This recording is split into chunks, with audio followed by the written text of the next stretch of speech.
este es de 40, los hay de 60, ¿de acuerdo? Los hay de 80, entonces nosotros tenemos que adecuar el corte de la fibra al protector que vayamos a poner. Entonces en este caso podemos darle entre 16 y 12 milímetros, ¿de acuerdo? Lo podemos posicionar aquí entre 16 y 12. Si le damos más de 16, posiblemente parte de la fibra se quede fuera. Bien, entonces ahora, una vez está la fibra posicionada, cerramos la tapa, pasamos la cuchilla, ya se ha comido el otro resto de fibra, ¿de acuerdo? Ya está el corte hecho. Nos venimos a la máquina y aquí igual, siempre la fibra un pelín levantada de la parte de atrás y apoyamos siempre la punta, ¿de acuerdo? Apoyamos la punta ahí en el centro, ¿de acuerdo? Ahí, y la fijamos. Acompañamos siempre el pasador con la mano, ¿de acuerdo? Nunca la dejemos caer así, si lo dejamos caer y golpea la fibra se puede partir, ¿de acuerdo? Entonces, vamos a poner eso por ahí para que no tire. Vamos a coger el pigtail, vamos a poner el protector. Yo lo pongo siempre aquí porque es siempre la parte más corta, suelo dejar siempre la parte más corta en el pigtail, ¿de acuerdo? Porque si es muy largo el otro latiguillo, pues se me escapa el protector y después tengo que andar a buscarlo por ahí, ¿de acuerdo? Entonces ahí siempre se va a quedar en este sitio, ahí no va a pasar.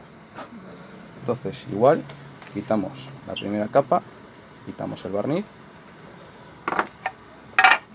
limpiamos con la toallita que va impregnada de alcohol isopropílico, ¿de acuerdo? Para que no deje ninguna huella ni ningún resto en el cristal de la fibra.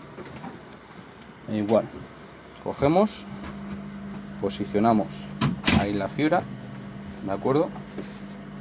Bajamos el fijador. Si alguna vez, porque los pigtail muchas veces al venir enrollados tienen una forma rara, entonces la curva que vaya siempre hacia abajo, ¿de acuerdo? Para que yo al posicionar la fibra tienda siempre a ponerse recta. Yo si la cojo así, ahí la curva va siempre a estar en este sentido, entonces que vaya siempre hacia abajo, ¿de acuerdo? Entonces aquí igual,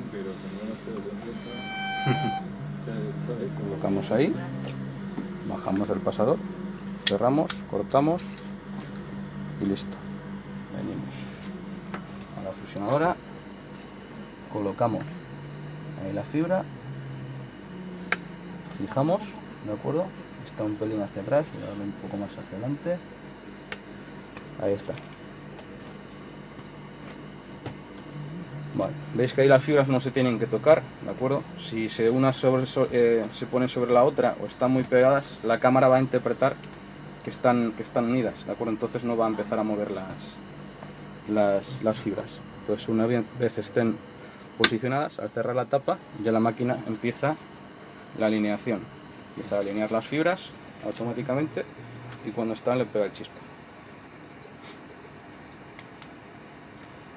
¿Para cuándo la antena cerebral?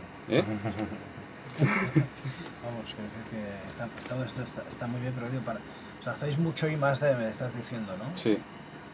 Yo siempre he soñado con pasar de los móviles, pasar de las teles, pasar de no sé qué, o sea, cerrar los ojos y verlo, y seleccionar mentalmente el canal. El canal y ya está. Te meten ahí un chip y ya... ¿Sabes? Eso sí sería una tecnología disruptiva, ¿sabes? Eso sí que, eso por ejemplo se arruinaría, si alguien lo descubriera, se arruinaría. Sí, se acabaría ya el tema de la televisión. Bueno, pero al final todo se puede adaptar, ¿eh? No solo tiene que mantener la antena de aquí. Nosotros no hacemos ese tipo de chips, pero si hubiera o alguien lo podríamos hacer. Al igual que... Igual no te lo dejaría hacer a ti. Bien, entonces, ya está la unión hecha, acercamos el protector, ¿de acuerdo? Ya está aquí la unión hecha, ¿de acuerdo? Tiene cierta flexibilidad, ¿de acuerdo? Pero tenemos que tener cuidado porque si la doblamos demasiado se puede partir.